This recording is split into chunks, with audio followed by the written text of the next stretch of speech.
Hello, everybody. Welcome, and thank you for making the time to join us today for our little webinar on registration processes. I'm going to start out with I should probably introduce myself. My name's Amy Bergerson. I am the Associate Provost and Dean for Undergraduate Education here at Miami University. And in that role, I really work on student success initiatives. I have a few people in the background joining me today. Joe Hawkins, who some of you may already know as the Director of Parent and Family Programs, Ann Bonanno, who's the Assistant Director of Academic Advising for the Farmers School of Business, and Nancy Stewart, who is the Senior Associate Director for Student Success. And those folks are working in the background, and they'll be helping to answer questions and support me as I share some information with you today. So I'm going to start with a little bit of housekeeping. We have enabled captioning for this webinar. So if you would like captions, please just click on the Show Captions button in the toolbar of the Zoom window, which is at the bottom of your screen. The webinar will also be recorded and posted to the Parent and Family Programs YouTube channel and webinars page on Miami University's website. And this will make it so you can go back and re-listen anytime you need or would like. We're also going to be using the Q&A tool for your questions today. So in the toolbar of the Zoom window, you will see a button with two overlapping chat bubbles that says Q&A below it. And if you click on that button, you can submit questions. Joe and Ann and Nancy will be in the background monitoring and organizing those questions. They will be responding to some of them. They will work to make sure that every question is responded to either by answering it for everyone at the end or responding directly to the person who asked it offline. So, okay, that's all of our housekeeping. So, Joe, if you can take us to the agenda, let's get started.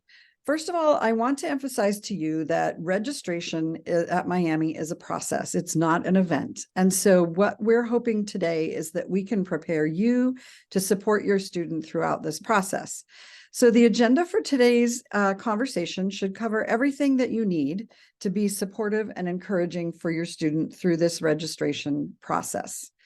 We're going to cover important dates. We'll talk a little bit about the registration process itself, about academic advising, supports for registration, and some tips for you as you are working and helping to support your student, as well as at the end, we'll be talking about waitlisting and requesting registration overrides. All right, Joe, next slide. Thank you. So I want to start out with a few key dates to help you see what this process really looks like and understand that registration is a process. So ideally, this process can start anytime after the spring course schedule is available to students online, and that happened yesterday. So yesterday, as of yesterday, your students can get online and look at the course schedule and see all of the courses that are being offered for spring semester. A little bit later this month, on the 23rd of October, the registration time tickets will be viewable to students, and they will look these up in their My Miami account. We can provide some instructions for doing that. The One Stop has great instructions for how to do that, and I will share some websites a little bit later on that will show where that can be done. So at that point, the student will know when they are going to actually do the process of registering for classes. And that will start on the 1st of November. The registration time tickets will begin to open starting November 1st. This means that different groups of students will start to begin their registration process. And I'm going to talk in a little bit more detail about registration time tickets in a few minutes. And then on the 20th of November, open registration begins. And open registration is just a time period when any student can make adjustments to their schedule, can add classes, drop classes, whatever they need to do. And that is open all the way until the semester starts. So there's a long period of open registration.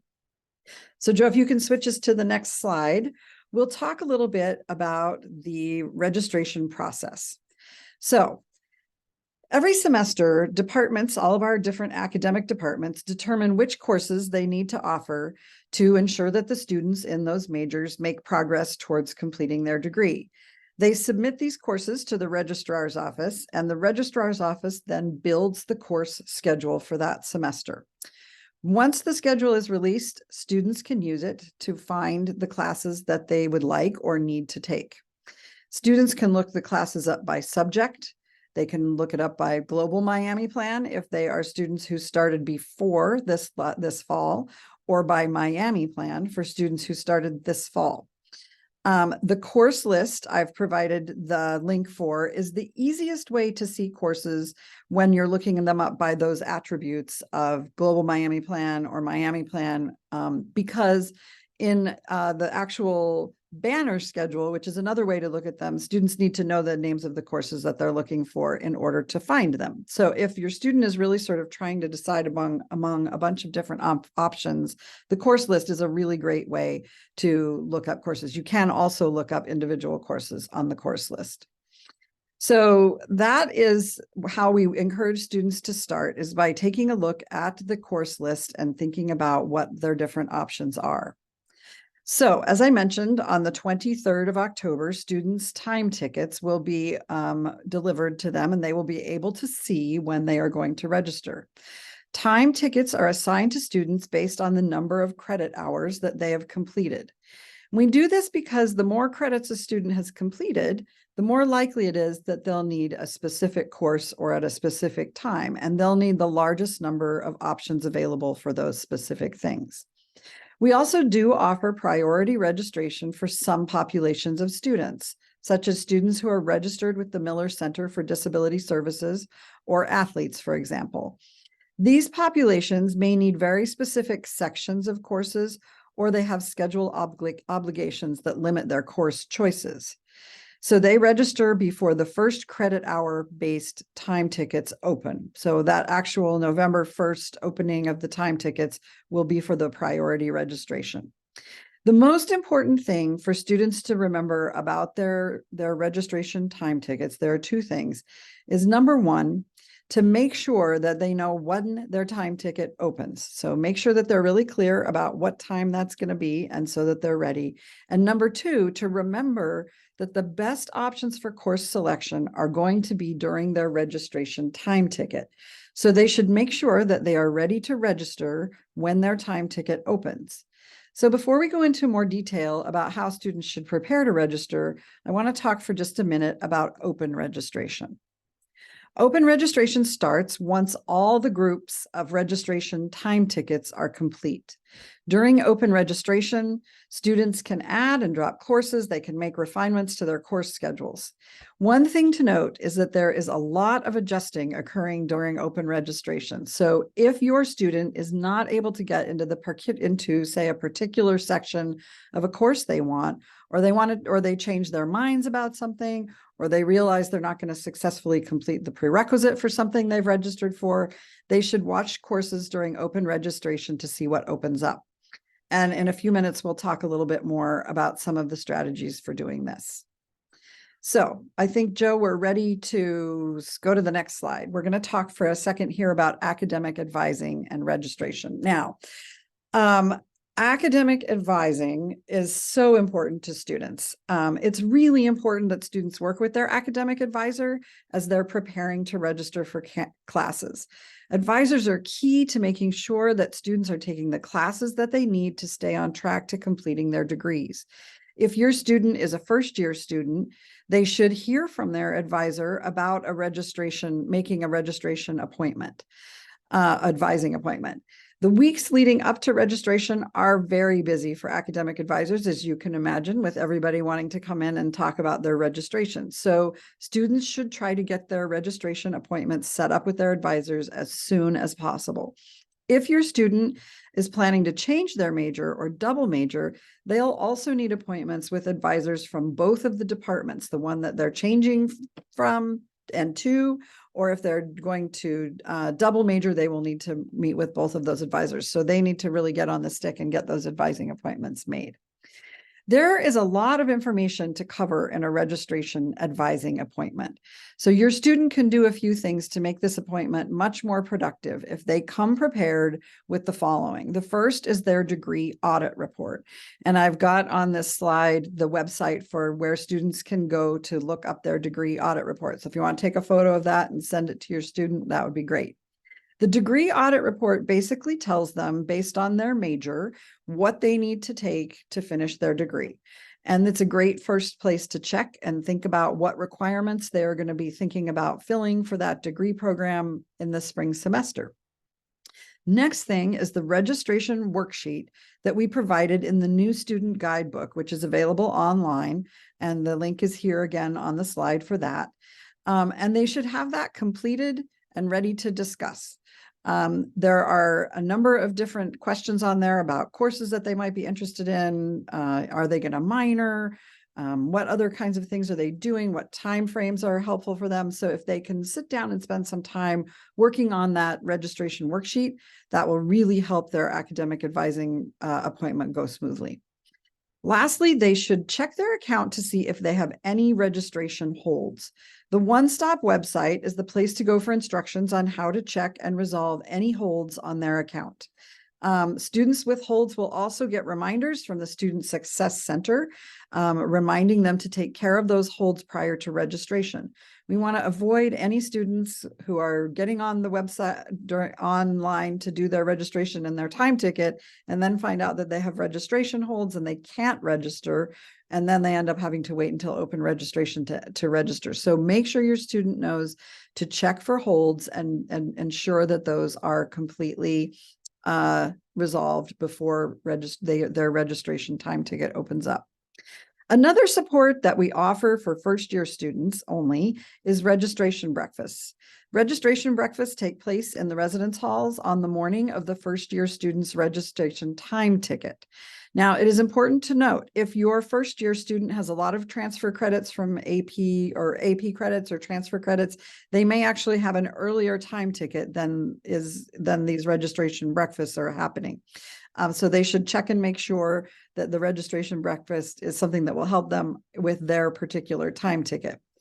But it is only one day. It's the day when most of the first-year students are registering.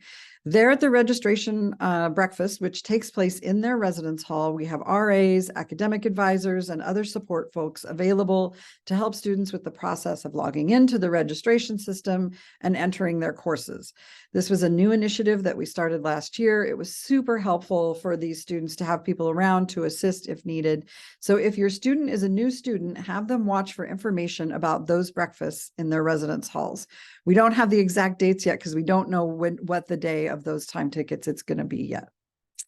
All right, we can go on to the next slide, Joe. We're going to talk a little bit now about registering for courses once the student's time ticket is open. So first of all, as I mentioned earlier, students should make every effort to be online and ready when their time ticket opens. Many departments use a seat release system. So seats that are in high demand courses are released during each day of time ticketed registration. That means that the highest number of seats will be available at the beginning of the day's registration period. And that's one of the reasons it's important for your student to be ready to register when their time ticket opens. Second, it is really, really important that the students have created an ideal schedule and that they have several backup plans available, a variety of courses, days, and times. Given the number of courses that we need to offer to keep all of our students moving forward with their degrees, it's just not possible for us to offer everything between 10 a.m. and 2 p.m. on Monday through Thursday. So some students will need to be taking classes early and late in the day and every day of the week. So we want you to help your student remember that they should have alternative schedules built that include times of day that are less popular for students to take classes, like the mornings and the late afternoons. If students make these plans and include the course registration number or the CRN for each course that they're interested in taking, that will facilitate entering the courses into the registration system and allow students to quickly see whether they have successfully registered for the courses that they've selected. If students are struggling with getting online or have questions during the registration process, the One Stop will have people available by phone to talk with them. But remember that the One Stop is not academic advising. They won't be able to suggest courses for students or give advice on whether courses will count for specific requirements. They're really there to help mostly with sort of technical difficulties. All right. Now, I'd like to shift gears with the next slide and talk for a few minutes about how you can be helpful in getting your student ready for this registration process. So first and foremost, please encourage your student to plan ahead. Again, they should make their registration appointment with their academic advisor as soon as possible, and they should go to that appointment prepared with the items that I discussed above. Secondly, please encourage your student to be open to early and late class times and to create some backup plans for registration day. The better prepared students are, the more options they will have to get into courses that will help them stay on track to their degree. Be encouraging if your student doesn't get into all the classes on their ideal schedule. Remember, college is meant to be a time of exploration and learning new things, and often the classes that they hadn't planned to take end up being a great experience. The key to this is to have an open mind. If your student seems unhappy about their schedule or ends up not having a full schedule, you can encourage them to check in again with their academic advisor. Often when students struggle with registration, they just haven't considered the many, many options that they could for possible courses. There are so many choices at Miami, and we really encourage students to go into this process with an open mind to taking advantage of some that they might not have thought about before. Next, while the time ticket provides the most registration options for your student, open registration will be available from November 20th to the first day of classes in January. So there's plenty of time to make adjustments to their schedules. Meeting with their advisor helps ensure that students enroll in the classes they need. But you need to remember that advisors are probably not going to be able to get them into full classes. They're not magicians. They are amazing people, but they do have some limitations. They will, however, work with students to find classes that fill requirements and fit with the other classes that they've registered for. So there's not any need to panic if they don't have a full schedule at the end of the registration period, because they can work with their advisor over the next month or so to find the things that will fill the holes that they have. Next, when students are unhappy about their schedules, it might be tempting to call the provost's office or the president. This does happen a fair amount. But really, this only delays getting assistance for your student, because when someone calls me, I can't answer the questions about the classes. I don't know what classes count for which requirements, and I ultimately end up sending the student to their academic advisors. So the first place for students to start is with the academic advisor.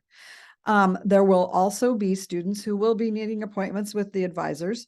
So students should not panic if they don't get in to see their advisor right away. It is not going to set them up for failure if they don't get in there in the first couple of days of open registration. There's plenty of time to get these adjustments made to their schedule, because there's so much shifting that is taking place during open registration. The last item that I would like to talk about, you can switch the slides, Joe, is the banner waitlisting and registration requests, registration override requests. So some courses do have waitlisting set up in Banner, so that if the class is full, it will ask the student if they'd like to be on the wait list. Banner waitlisting is a feature that allows students to get in line for a spot in a class that is full. So when the seat becomes available, Banner will automatically contact the first student on the wait list to be added to the course. If another seat becomes available, the second student is contacted, and so forth. Departments do use waitlist information to determine if they might need to add additional sections of the class. So it's definitely wise for students to get on a waitlist if they can, if that's an option for the class that they're enrolling in.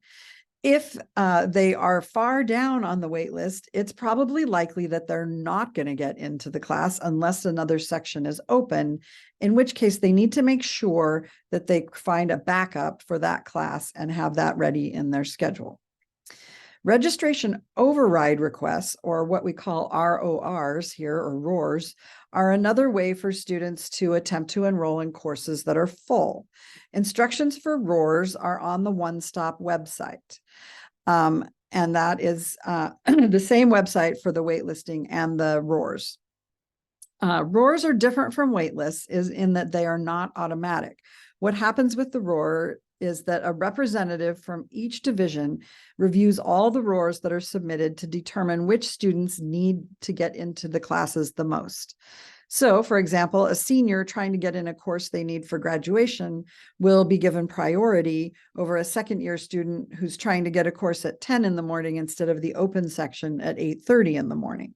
Because this is a detailed process, RORs are not approved immediately, so students may need to wait to know if they're going to be enrolled in the course.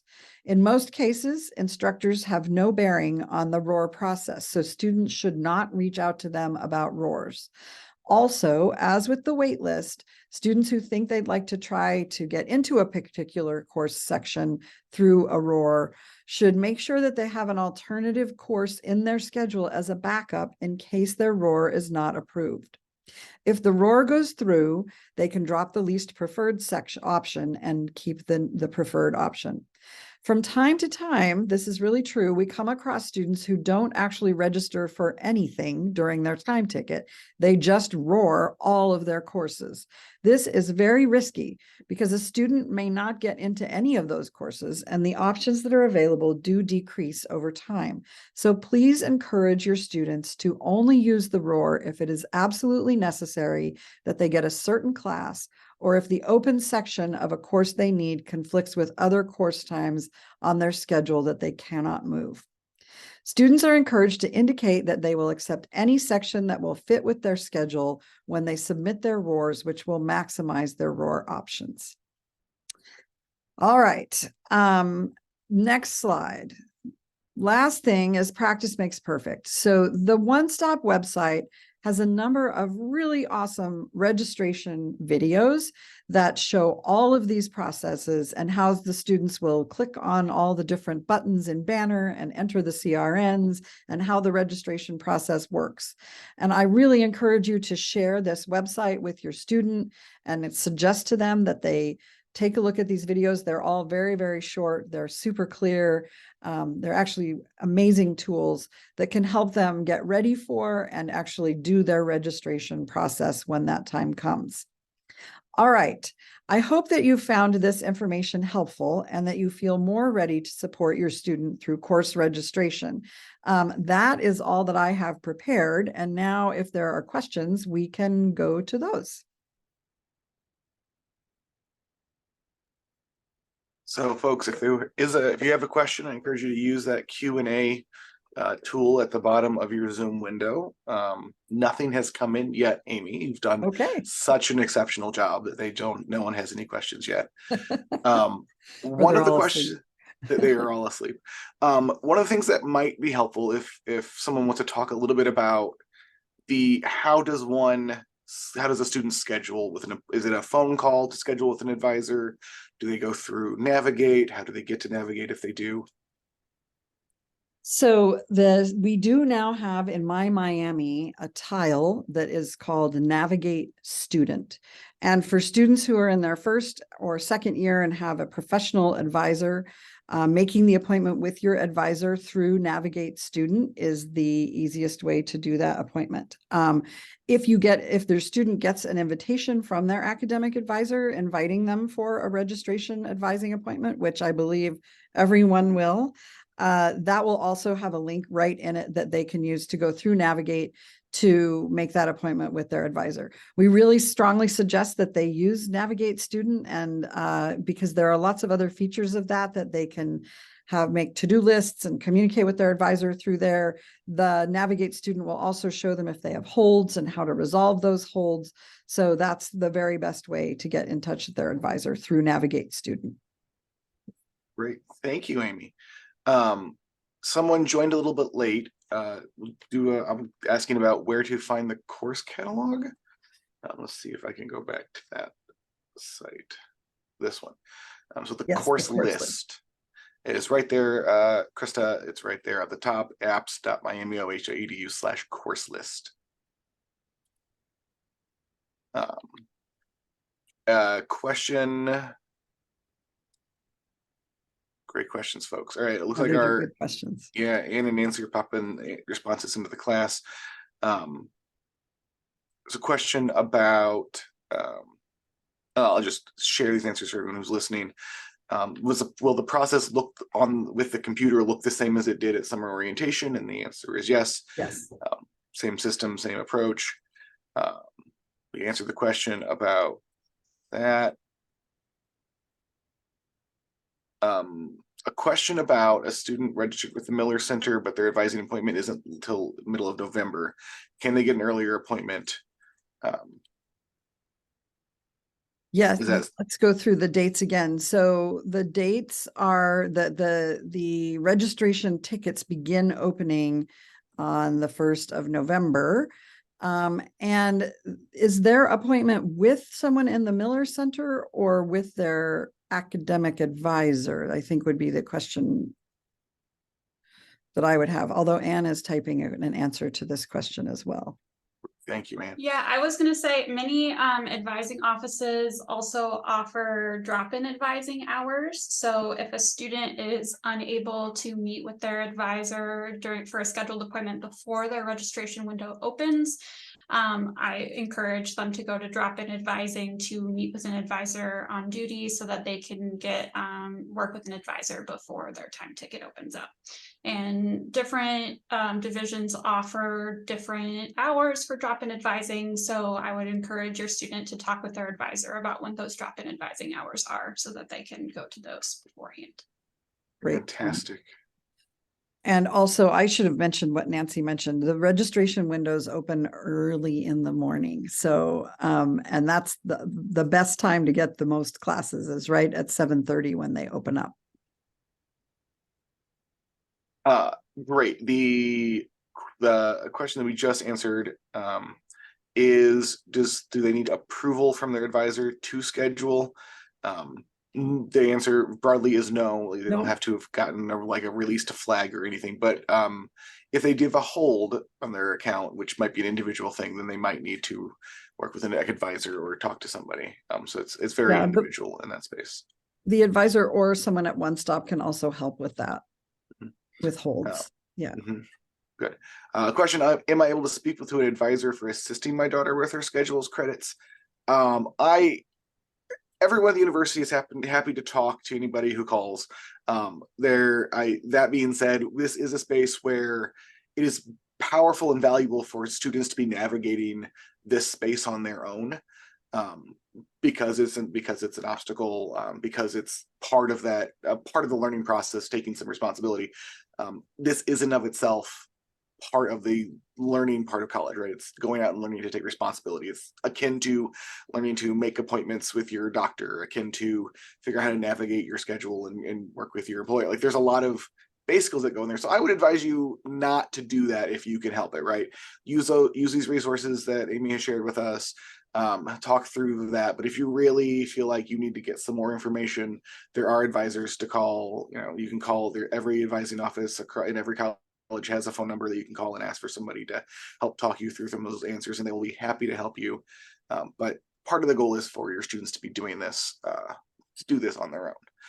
And I would also say because of FERPA, the advisor probably, unless you have FERPA permission, the advisor wouldn't be able to give you any specifics related to your student's registration unless you have that permission from your student. So that's another piece of that process to remember. Absolutely. But that being said, people are happy to help. Happy to help. Okay.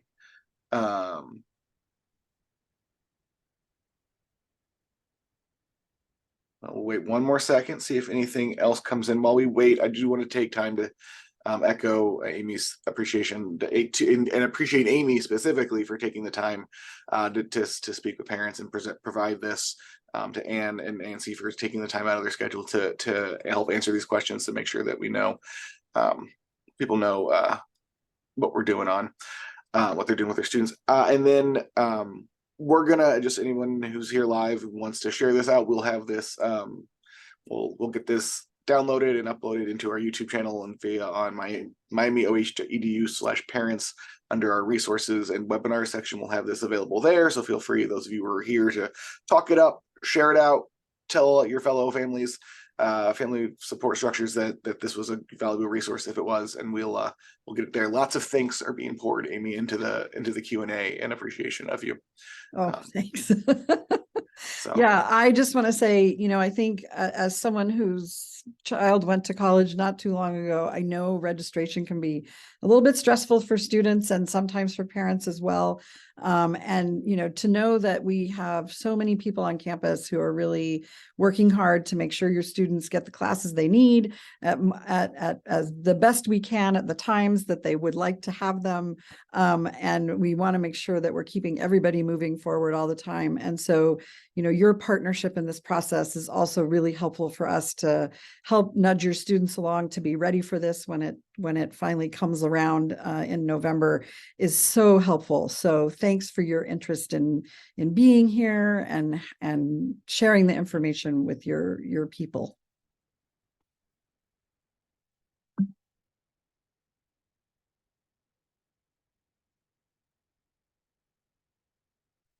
with that, we'll wrap it up. Thank you, folks. We will end the thing. Thank you so much, everyone. Thanks.